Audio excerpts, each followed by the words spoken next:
The vast crystalline chambers of the Galactic Council stretched endlessly into the darkness of space, their translucent walls pulsing with a soft blue light that reflected the desperate mood of those gathered within.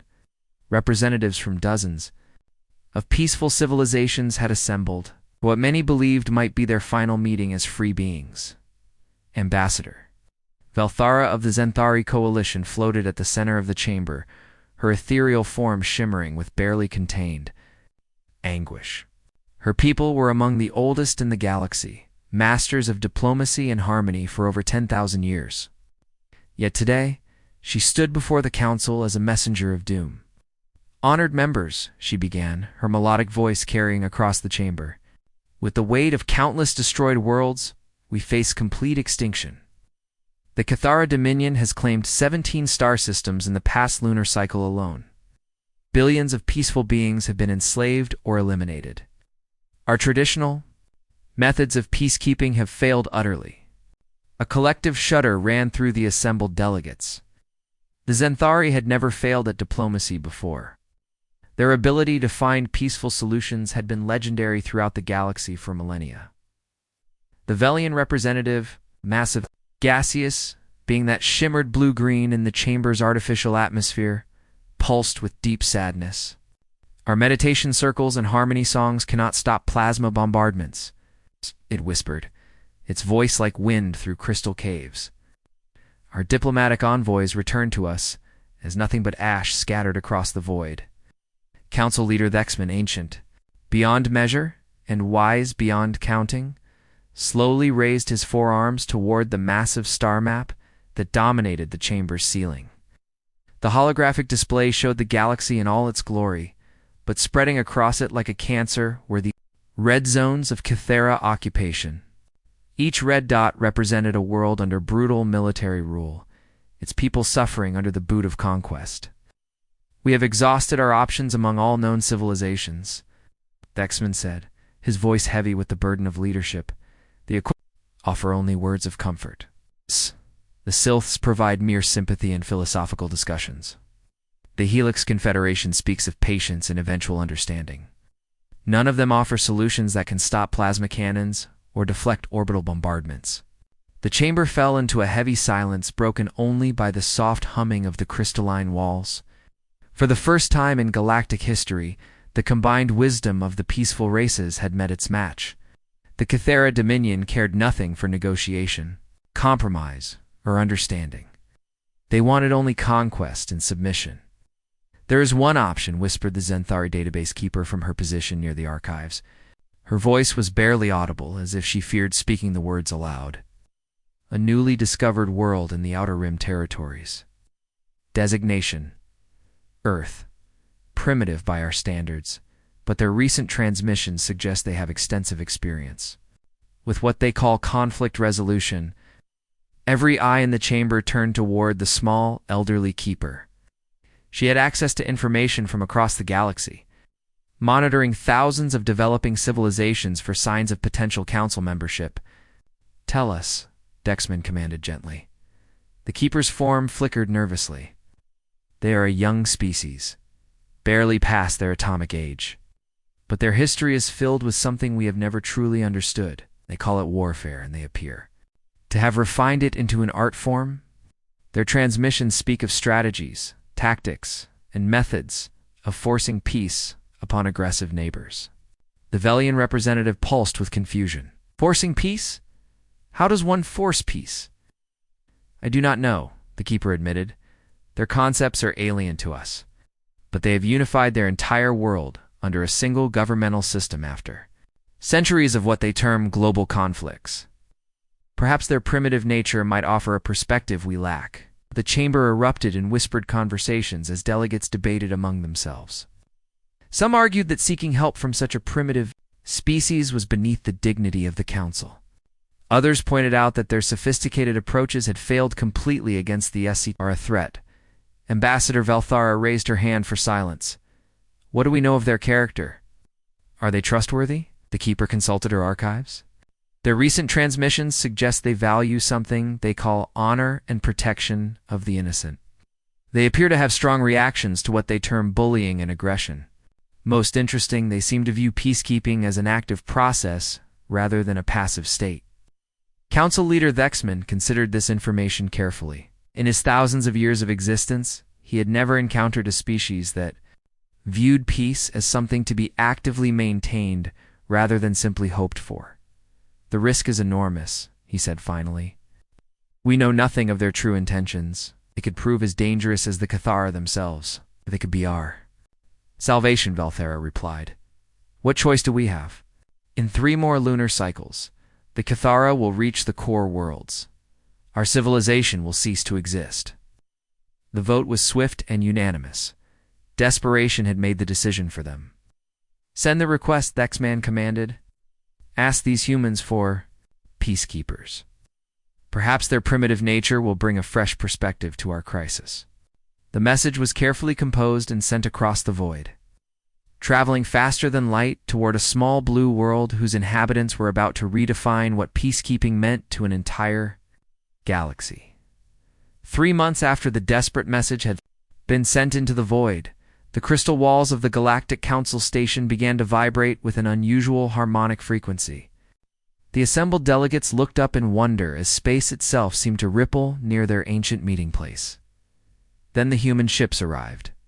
They dropped out of hyperspace with mechanical precision, their angular forms cutting through the darkness like blades through silk. The council members had grown accustomed to the graceful, organic curves of their own vessels, ships that flowed like living creatures through space. These human craft were different. They looked like weapons given form, all sharp edges and brutal efficiency. The largest ship was a massive vessel that dwarfed even the council's ancient meeting station.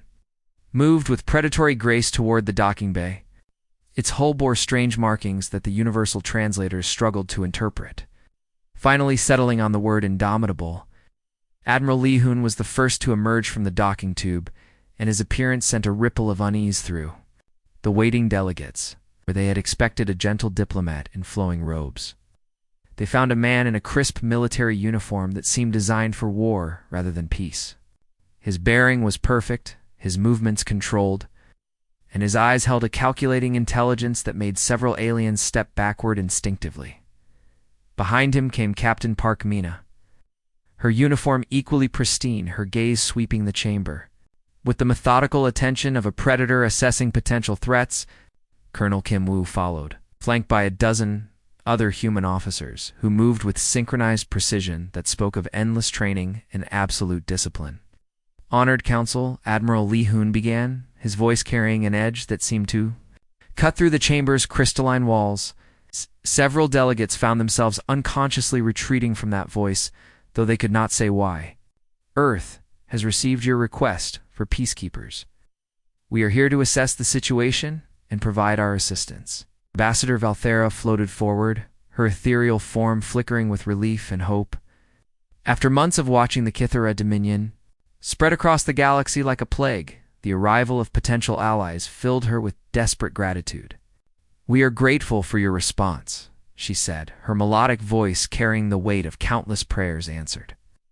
The Kithara Dominion continues to expand despite our best efforts at negotiation. We need gentle souls who can help us find peaceful solutions, beings who understand the art of bringing harmony to conflict. Captain Park Mina exchanged a quick glance with her admiral, and something passed between them that the aliens could not interpret. Tell us about their military capabilities, she requested, her voice crisp and professional. The word military seemed to hang in the air like a foreign concept. The Velian delegate pulsed with genuine confusion, its gaseous form shifting through several shades of blue-green as it struggled to understand. Military, it asked, the word translated with difficulty. We seek to understand their grievances, to find harmony between conflicting viewpoints, to heal the wounds that drive them to aggression. Their fleet composition, Colonel Kim Woo interrupted, his voice cutting through the aliens' philosophical response like a blade through gossamer. Troop numbers, supply lines, command structure, weapon systems, defensive capabilities. Assembled delegates looked at each other with growing uncertainty. These humans asked strange questions for peacekeepers, where they had expected inquiries about cultural differences, historical grievances, and potential compromises. They received demands for tactical information.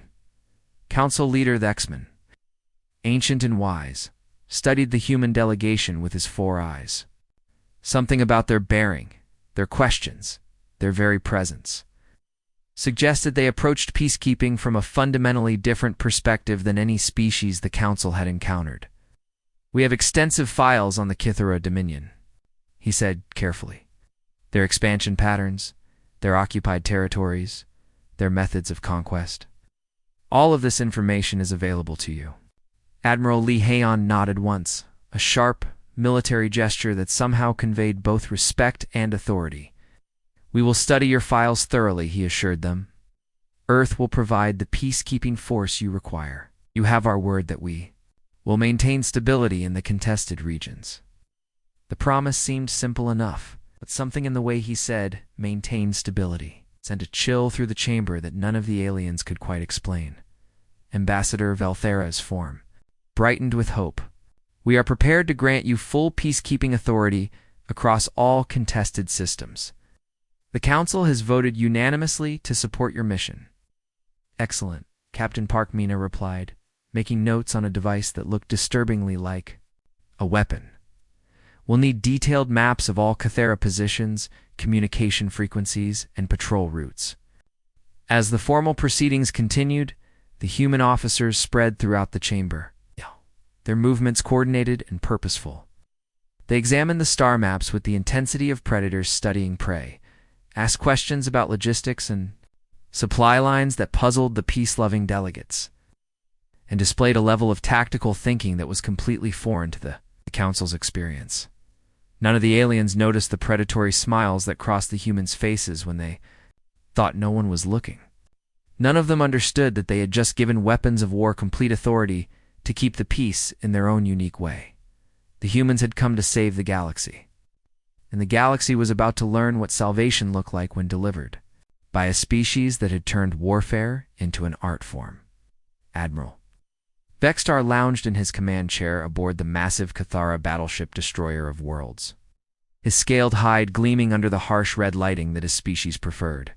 The intelligence report had arrived just moments ago, and he found it amusing rather than concerning.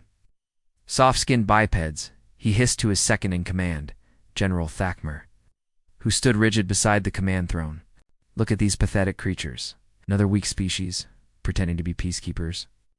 We will crush them as we have crushed all the others."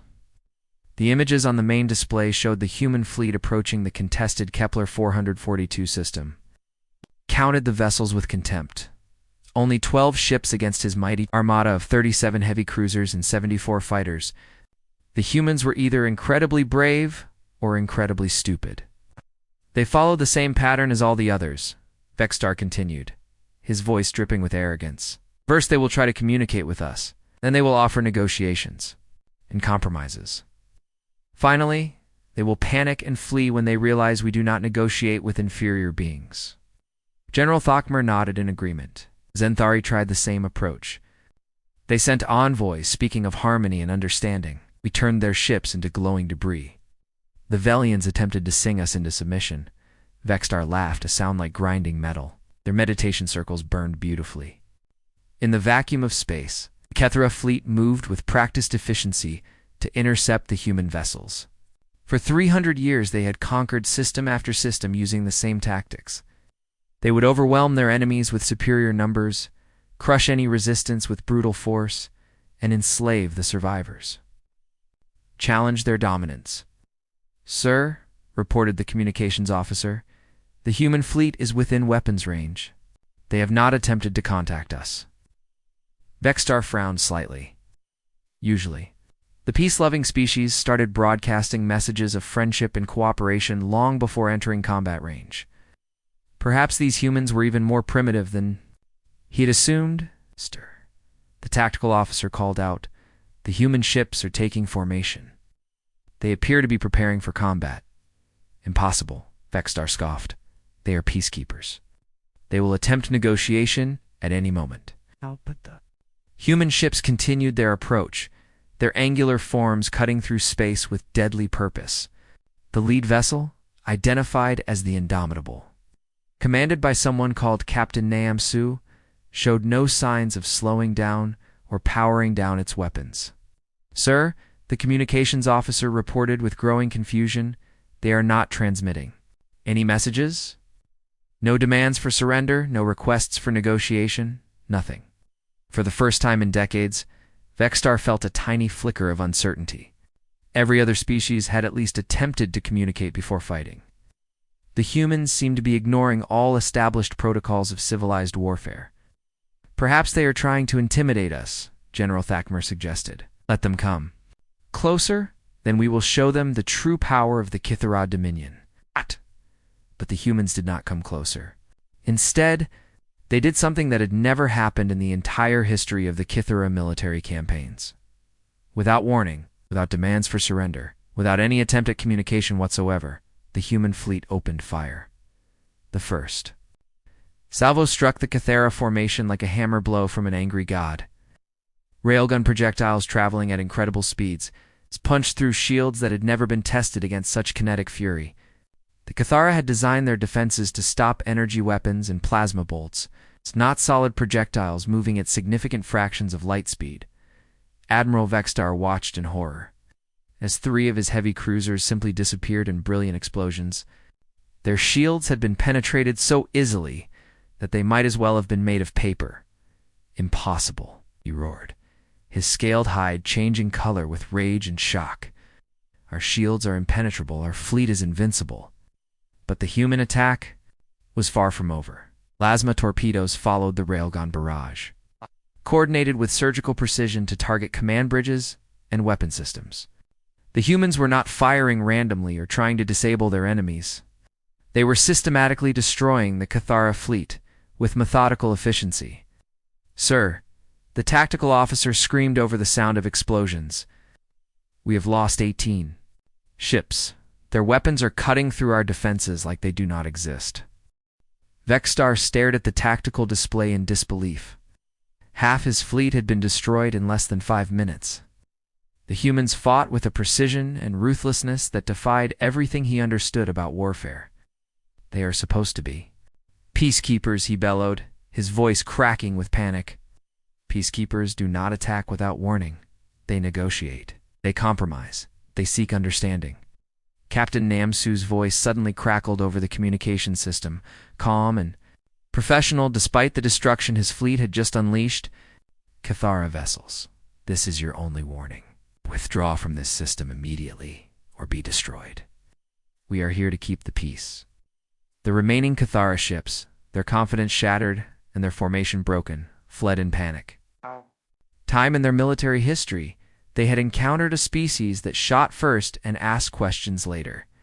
The concept of preemptive strikes was foreign to them, and they had no defense against enemies who treated warfare as a science rather than a ritual. Behind them, human fleet methodically began securing the system, their actions precise and utterly ruthless. They had kept their promise to maintain peace, but they had defined peace in their own unique way. Word of the Kithara. Defeat at Kepler 442 spread across the galaxy faster than light itself, carried by panicked survivors and intercepted communications. In the deepest reaches of Kithara's space, aboard the massive fortress ship Eternal Dominion, Supreme Commander Warmaster Zekthal received the impossible reports with growing disbelief. "Lies," he snarled, his massive form towering over the trembling communications officer. "Admiral Vexstar commands the finest fleet in the Dominion. No collection of primitive peacekeepers could destroy him." But the evidence kept arriving. Scattered transmissions from fleeing ships, garbled distress calls that cut off mid-sentence, and finally, the surveillance footage that made Zekthal's blood run cold. He watched in stunned silence as the human fleet systematically destroyed half of Vexstar's armada in less than 10 minutes. The Kithara ships, so mighty and invincible for 3 centuries, crumbled like paper before weapons that seemed to ignore their defenses entirely. For the first time in his long military career, Warmaster Zekthal felt something the Kithara had never experienced as a species: genuine fear. "Mobilize everything," he commanded, his voice shaking with rage and terror. "Every ship, every warrior, every weapon in the Dominion. These humans must be crushed before they inspire others to resist. Our rule The call went out across the entire Cathara Empire. Fleet commanders abandoned their conquests and raced toward the contested systems. Garrison forces left their posts. Even the elite Home Guard received orders to prepare for deployment. Never before had the Dominion mobilized its complete military might against a single enemy. But while the Cathara massed their remaining forces in a conventional response, the humans had already moved far beyond simple fleet engagements. They had studied their enemy during the first battle, learned their weaknesses, and adapted their tactics accordingly. On the industrial world of Proxima 7, Major Ojin crouched in the shadows outside the heavily fortified Cathara Command Center. Behind him, 11 other human Marines waited in perfect silence, their advanced stealth suits rendering them invisible to Cathara's sensors. "Remember?" Ojin whispered into his communication device. "We go in fast, we hit hard, and we leave nothing alive in the command structure. These aliens have held this world for 2 years. It's time to send them home." The fortress that housed the Cathara command staff had been designed to withstand orbital bombardment. Its walls were 3 meters thick, reinforced with exotic metals that could deflect energy weapons. Guard towers ringed the perimeter, each one equipped with sensors that could detect approaching threats from kilometers away. But the humans had technology that the Cathara had never encountered. Their stealth suits bent light around them, making them invisible to optical sensors.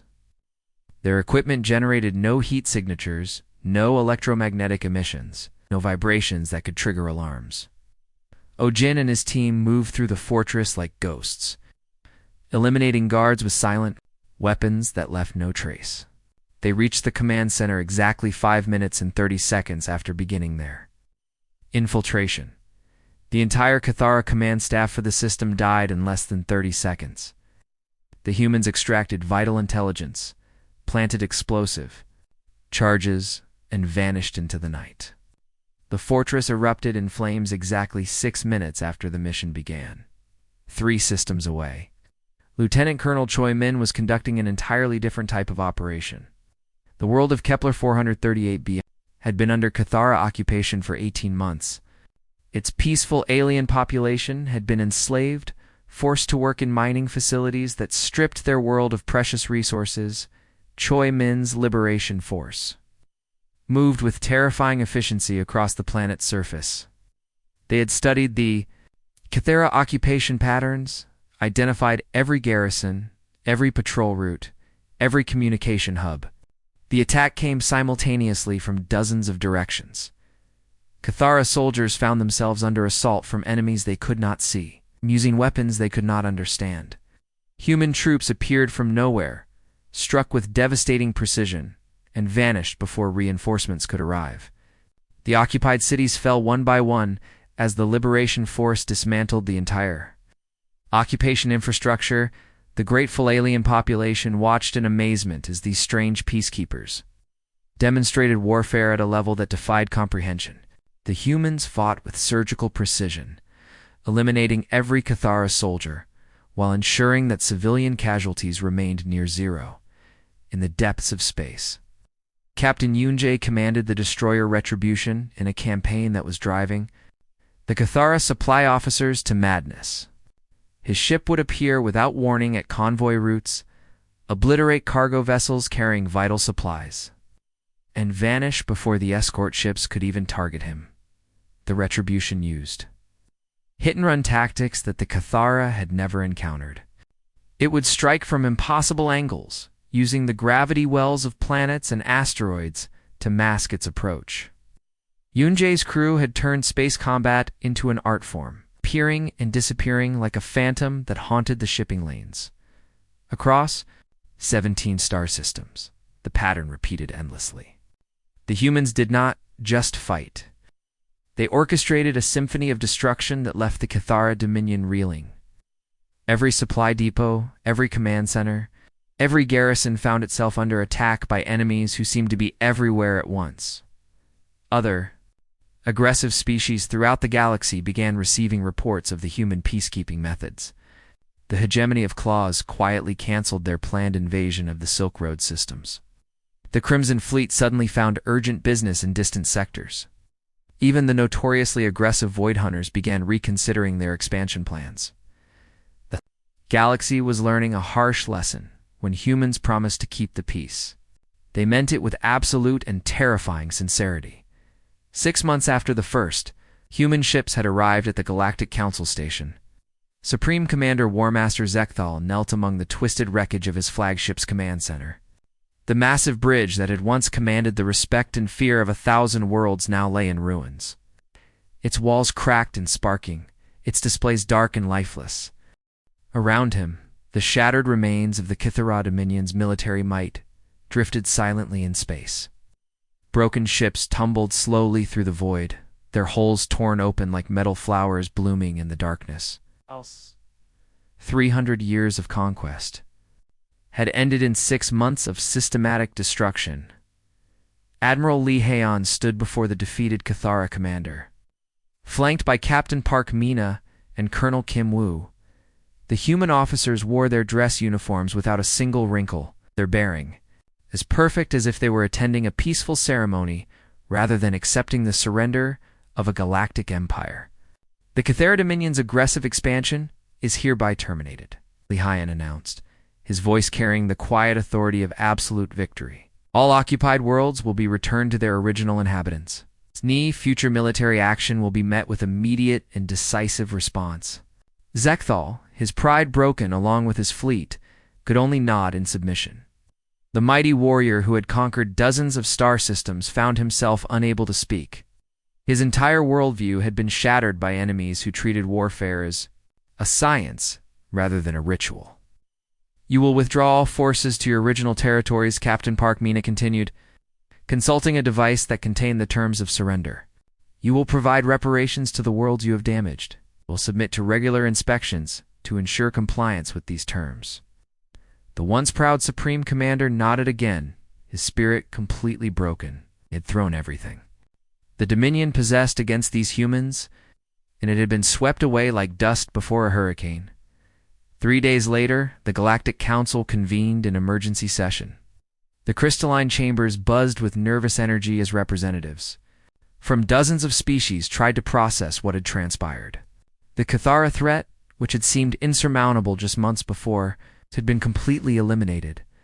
The delegates whispered among themselves in dozens of languages, their voices creating a symphony of confusion and amazement.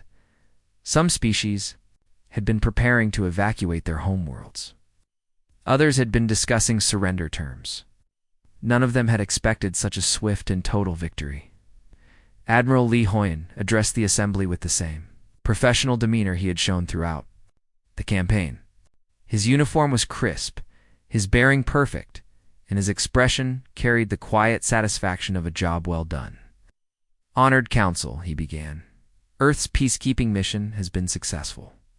The contested regions are now stable, and aggressive expansion in this sector has ceased permanently. Ambassador Velthera's ethereal form flickered with what might have been confusion mixed with gratitude. We are grateful beyond measure for your intervention. However, your methods were somewhat unconventional for peacekeepers. Captain Park.